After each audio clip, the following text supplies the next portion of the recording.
नमस्कार मित्रों, आपका हमारे चैनल गुरु ज्ञान में हार्दिक अभिनंदन है। आज हम आपको सुनाने जा रहे हैं श्री बृहस्पतिवार की व्रत कथा। श्रद्धा भक्ति भाव से श्रवण करें। बोलो लक्ष्मी नारायण भगवान की जय। प्राचीन काल में एक महाप्रतापी राजा और दानी राजा राज्य करता था। वह नित्य गरीबों का और ब्राह्मणों की सहायता करता था। यह बात उनकी रानियों को अच्छी नहीं लगती थी। वह ना तो गरीबों को दान देती, ना ही भगवान का पूजन करती थी और राजा को भी दान देने से मना किया करती थी। एक दिन राजा शिकार खेलने वन को गया हुआ था तो रानी महल में अकेली थी। उसी समय बृहस्पति देव साधु वेश में राजा के महल में भिक्षा के लिए गए और भिक्षा मांगी। रानी ने भिक्षा देने से इनकार किया और कहा, हे साधु महाराज, मैं तो दान पुण्य से तंग आ गई हूँ। मेरा पति सारा धन लुटाते रहते हैं। मेरी इच्छा है कि हमारा धन नष्ट हो जाए, फिर ना रहेगा बांस ना बजेगी बांसुरी। साधु ने कहा, देवी तुम तो बड़ी विचित्र हो। धन संतान तो सभी चाहते हैं, पुत्र और लक्ष्मी तो पापी के घर में भी होनी चाहिए। यदि तुम्हारे पास अधिक है धन है तो भूखों को भोजन दो, प्यासों के लिए प्याऊ बनवाओ, मुसाफिरों के लिए धर्मशाले बनवाओ और जो निर्धन अपनी कुमारी कन्याओं का विवाह नहीं कर सकते उनकी कन्याओं का विवाह करवा दो। ऐसे कई काम हैं जिनके करने से तुम्हारा यश तीनों लोकों में परलोकों में फैलेगा। परंतु रानी पर उपदेश का कोई प्रभाव न पड़ा। वह बोली, महाराज आप मुझे कुछ न समझाए, मैं ऐसा धन नहीं चाहती जो हर जगह बांटती फिरूं। साधु ने उत्तर दिया, यदि तुम्हारी ऐसी ही इच्छा है तो तथास्तु, तुम ऐसा ही करना। बृहस्पतिवार को घर लीप कर पीली मिट्टी से अपना सिर धोकर स्नान करना, मिट्टी चढ़ाकर कपड़े धोना। ऐसा करने से आपका सारा धन नष्ट हो जाएगा। इतना कहकर वह साधु महाराज वहां से आलोप हो गए। साधु के अनुसार कई बातों को पूरा करते हुए रानी को केवल 3 बृहस्पतिवार ही बीते थे। उसकी समस्त धन संपत्ति नष्ट हो गई। भोजन के लिए राजा का परिवार तरसने लगा। तब एक दिन राजा ने रानी से बोला कि हे रानी, तुम यहीं रहो, मैं दूसरे देश जाता हूँ, क्योंकि यहाँ पर सभी लोग मुझे जानते हैं, इसलिए मैं कोई छोटा कार्य नहीं कर सकता। ऐसा कहकर राजा प्रदेश चला गया। वहाँ वह जंगल से लकड़ी काट कर लाता और शहर में बेचता। इस तरह वह अपना जीवन व्यतीत करने लगा। इधर राजा के प्रदेश जाते ही रानी और दासी दुखी रहने लगी। एक बार जब रानी और दासी को 7 दिन तक बिना भोजन के रहना पड़ा तो रानी ने अपनी दासी से कहा, हे दासी, पास ही एक नगर में मेरी बहन रहती है, वह बड़ी धनवान है, तू उसके पास जा और कुछ लेकर आ, ताकि थोड़ी बहुत गुजर बसर हो जाए। दासी रानी की बहन के पास गई।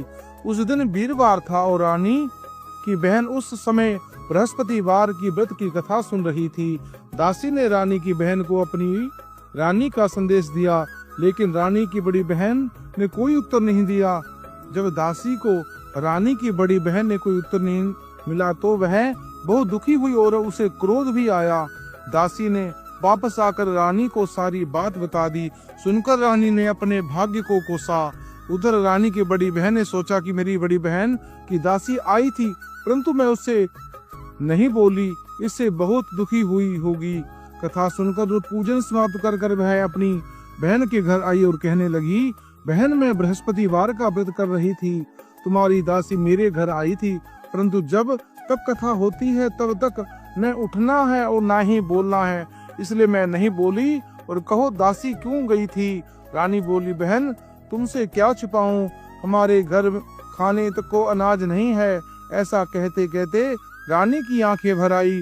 उसने दासी समेत पिछले 7 दिनों से भूखे रहने की सारी बात कही, अपनी बहन को विस्तार पूर्वक सुना दी।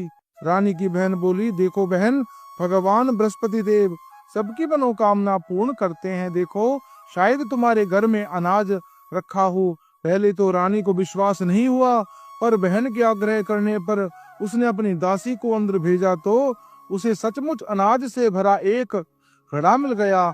यह देखकर दासी को बड़ी हैरानी हुई। दासी रानी से कहने लगी, रानी, जब हमको भोजन नहीं मिलता तो हम व्रत ही तो करते हैं, इसलिए क्यों ना इस व्रत और कथा की विधि पूछ ली जाए, ताकि हम भी व्रत कर सके। तब रानी ने अपनी बहन से बृहस्पतिवार के व्रत के बारे में पूछा। उसकी बहन ने बताया, बृहस्पतिवार के व्रत में चने की दाल और मुक्का से भगवान विष्णु का केले की जड़ में पूजन करें तथा दीपक जलाएं। व्रत कथा सुने और पीले भोजन ही करें, इससे बृहस्पति देव प्रसन्न होते हैं। व्रत और पूजन विधि बताकर रानी की बहन वहां से अपने घर लौट आई। 7 दिन के बाद जब बृहस्पतिवार आया तो रानी और दासी ने व्रत रखा। गुड़साल में जाकर चना और गुड़ ले आई। फिर उसने केले की जड़ में तथा भगवान विष्णु भगवान का पूजन किया। अब पीला भोजन कहाँ से आए, इस बात को लेकर बहुत दुखी हुई, क्योंकि उन्होंने व्रत रखा था। इसलिए बृहस्पति देव उनसे प्रसन्न थे। इसलिए वे एक साधारण व्यक्ति का रूप धारण कर 2 थालों में सुंदर पीला भोजन दासी को दे गए। भोजन पाकर दासी प्रसन्न हुई और फिर रानी के साथ मिलकर भोजन ग्रहण किया। उसके बाद वे सभी वीरवार को व्रत और पूजन करने लगी। बृहस्पति भगवान की कृपा से उनके पास फिर से धन संपत्ति आ गई, परंतु रानी फिर से पहले की तरह आलस्य करने लगी। तब दासी बोली, देखो रानी, तुम पहले भी इस प्रकार आलस्य करती थी, तुम्हें धन रखने में कष्ट होता था, इस कारण सभी धन नष्ट हो गया, और अब जब भगवान बृहस्पति की कृपा से धन मिला है तो तुम्हें फिर से आलस्य होता है।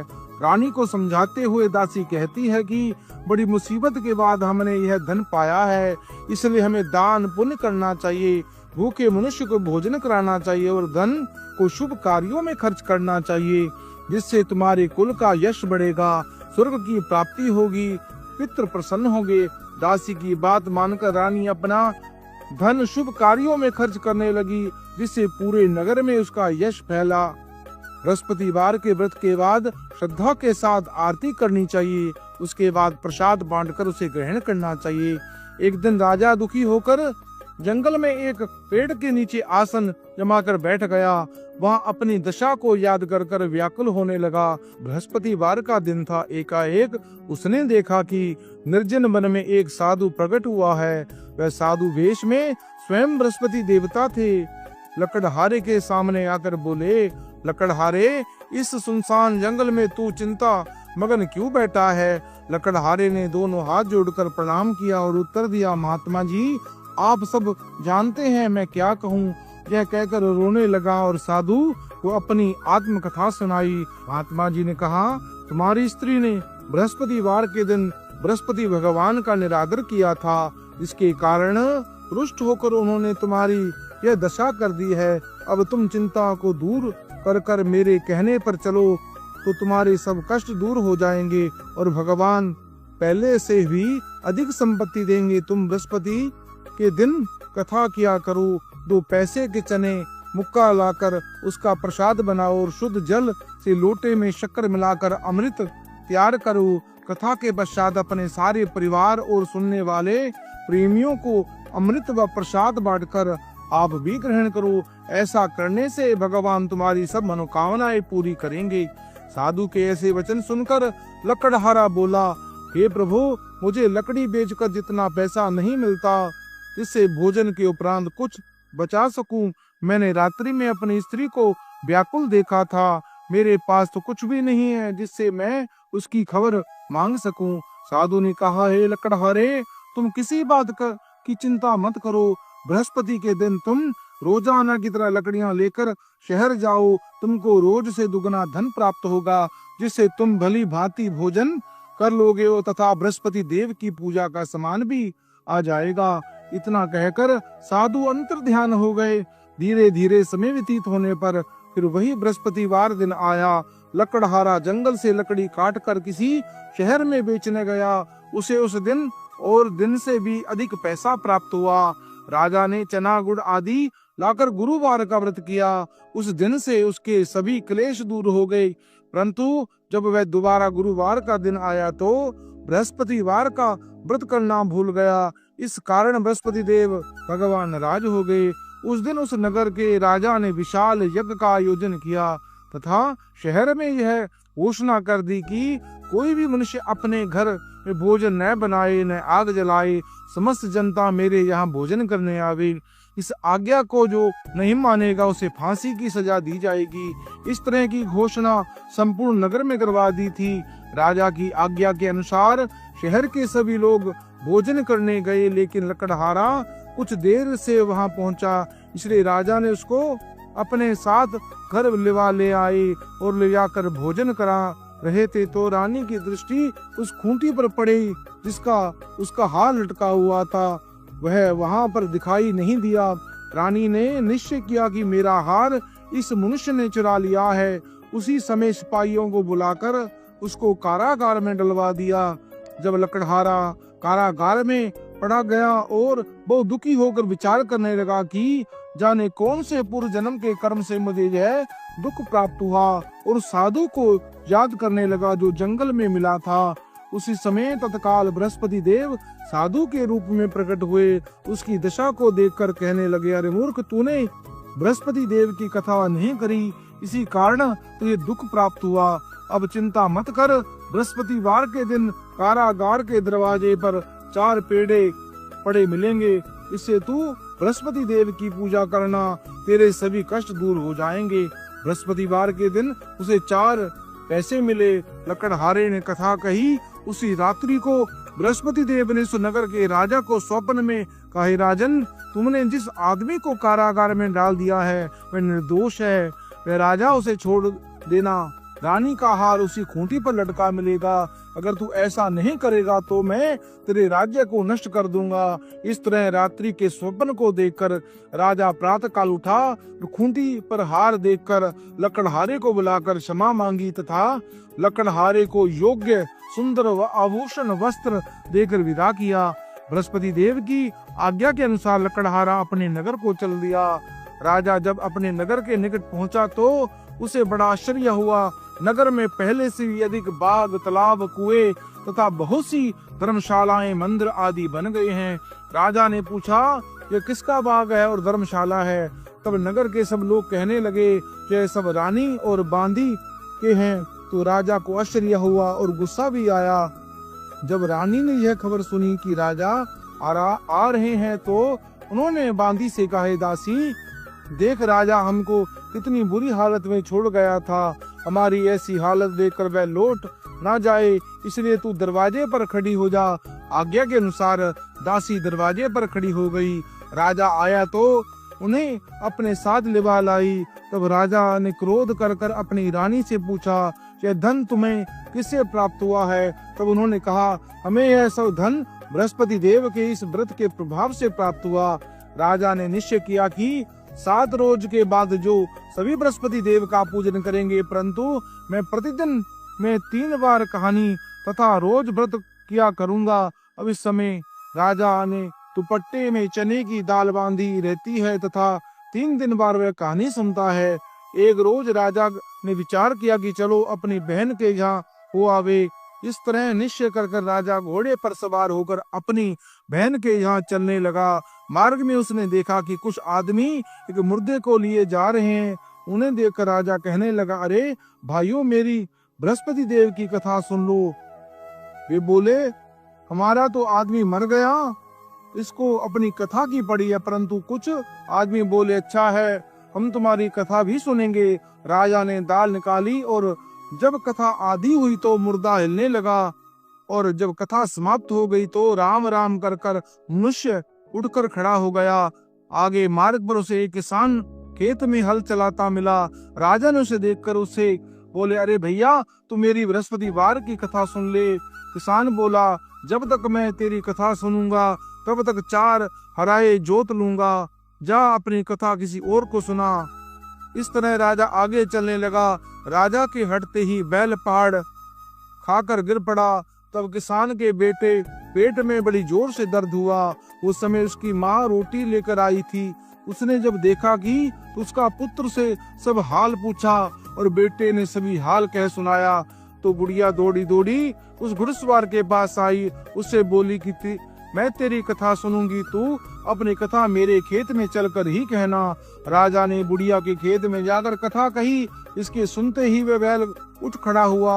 तब किसान के पेट का दर्द भी बंद हो गया। राजा अपनी बहन के घर पहुंचा। बहन ने भाई की खूब मेहमानी की। दूसरे रोज प्रातः का राजा जगा तो वह देखने लगा कि सब लोग भोजन कर रहे हैं। राजा ने अपनी बहन से कहा, ऐसा कोई मनुष्य है जिसने भोजन ना किया हो? मेरी बृहस्पतिवार की कथा सुन ले। बहन बोली, हे भैया, ये देश ऐसा है कि पहले यहाँ लोग भोजन करते हैं, बाद में अन्य काम करते हैं। अगर कोई पड़ोस में हो तो देख आऊं। वह ऐसा कहकर देखने चली गई, परंतु उसे कोई ऐसा व्यक्ति नहीं मिला जिसने भोजन न किया हो। अतः वह एक कुम्हार के घर गई जिसका लड़का बीमार था। उसे मालूम हुआ कि उनके यहाँ 3 रोज से किसी ने भोजन नहीं किया। रानी ने अपने भाई की कथा सुनने के लिए कुम्हार से यहाँ तैयार कर लिया। राजा ने आकर बृहस्पतिवार की कथा कही, इसको सुनकर उसका लड़का ठीक हो गया। अब तो राजा की प्रशंसा होने लगी। हर रोज अपनी बहन के यहाँ की, हे बहन, हम अपने घर को जाएंगे, तुम भी तैयार हो जाओ। राजा की बहन ने अपनी सास से कहा। सास ने कहा, हाँ चली जा, परंतु अपने लड़के को मत ले जाना, क्योंकि तेरे भाई को कोई औलाद नहीं है। बहन ने अपने भैया से कहा, भैया मैं तो चलूंगी पर कोई बालक नहीं जाएगा। राजा बोला, जब कोई बालक नहीं चलेगा तब तुम ही क्या करोगी? बड़े दुखी मन से राजा अपने नगर को लौट आया। राजा ने अपनी रानी से कहा, निर्वंशी हमारा मुंह देखने का धर्म नहीं है और कुछ भोजन आदि नहीं किया। रानी बोली, हे प्रभु, बृहस्पति देव ने हमें सब कुछ दिया है, हम औलाद भी अवश्य देंगे। उसी रात को बृहस्पति देव ने राजा को स्वप्न में कहा, हे राजन, उठो, सभी सोच त्याग दे, तेरी रानी गर्भ से है। राजा की यह बात सुनकर बड़ी खुशी हुई। 9वें महीने में उसके घर सुंदर पुत्र पैदा हुआ। तब राजा बोला, हे रानी, स्त्री बिना भोजन रह सकती है पर बिना कहे नहीं रह सकती। जब तेरी बहन आवे तुम उससे कुछ मत कहना। रानी ने सुनकर हाँ कर दिया। जब राजा की बहन ने यह शुभ समाचार सुना तो वह बहुत खुशी हुई तथा बधाई लेकर अपने भाई के यहाँ आई। तभी रानी ने कहा, घोड़ा चढ़कर तो नहीं आई, गधा चढ़कर आई है। राजा की बहन बोली, भाभी, मैं इस प्रकार कहती हूँ तो तुम्हें औलाद कैसे मिलती? बृहस्पति देव ऐसे ही हैं, जिनके घर में कामनाएं हैं वे सभी पूर्ण करते हैं। भगवान बृहस्पति देव उन सब की सदैव रक्षा करते हैं। संसार में जो मनुष्य सद्भावना से भगवान का पूजन व्रत सच्चे हृदय से करते हैं, सभी मनोकामनाएं पूर्ण करते हैं। जैसे सच्ची भावना से रानी और राजा ने उनकी कथा का गुणगान किया तो उसकी सभी इच्छाएं बृहस्पति देव जी ने पूर्ण की। इसलिए पूर्ण कथा सुनने के बाद प्रसाद लेकर जाना चाहिए। हृदय से उनका मनन करते हुए जयकारा बोलना चाहिए। बोलो बृहस्पति भगवान की जय, भगवान विष्णु की जय। सुनिए दूसरी कथा। प्राचीन काल में एक ब्राह्मण रहता था। वह बहुत निर्धन था, उसके कोई संतान नहीं थी। उसकी स्त्री बहुत ही मलिनता के साथ रहती थी। वह स्नान करती नहीं थी, किसी देवता का पूजन नहीं करती थी, जिससे ब्राह्मण देवता बड़े दुखी थे। बेचारे बहुत कुछ कहते थे किंतु उनका कुछ भी परिणाम नहीं निकलता था। भगवान की कृपा से ब्राह्मण की स्त्री के कन्या रूपी रत्न पैदा हुई। कन्या बड़ी होने पर प्रातः काल स्नान कर कर भगवान विष्णु का जाप व बृहस्पतिवार का व्रत करने लगी। अपने पूजन पाठ को समाप्त कर कर विद्यालय जाती तो अपनी मुट्ठी में जौ भरकर ले जाती और पाठशाला के मार्ग में डाल जाती थी।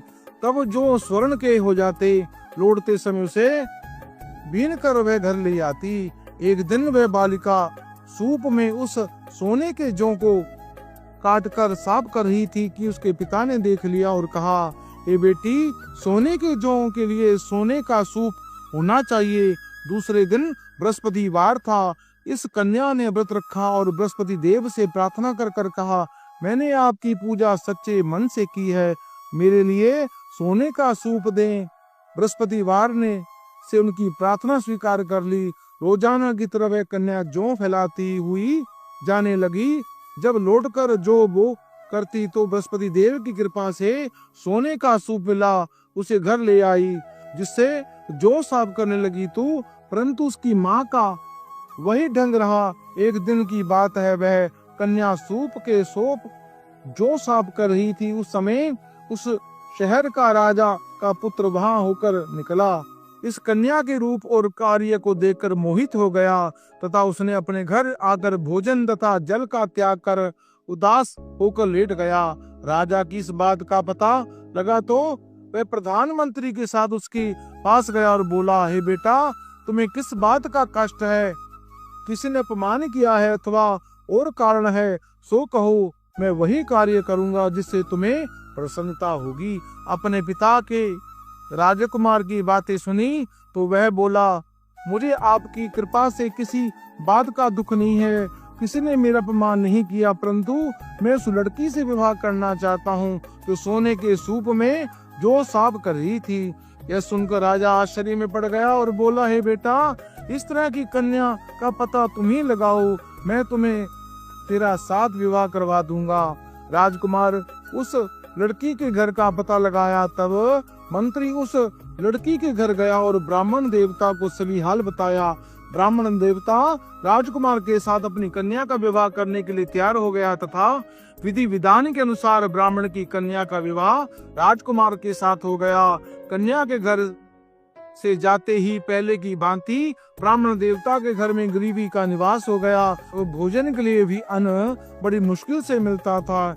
एक दिन दुखी होकर ब्राह्मण देवता अपनी पुत्री के पास गया। बेटी ने पिता की दुखी अवस्था को देखा और अपनी माँ का हाल पूछा। तब ब्राह्मण ने सभी हाल कहा। कन्या ने बहुत सा धन देकर अपने पिता को विदा कर दिया। इस तरह ब्राह्मण का कुछ समय तो सुखपूर्वक व्यतीत हुआ। कुछ दिन के बाद फिर वही हाल हो गया।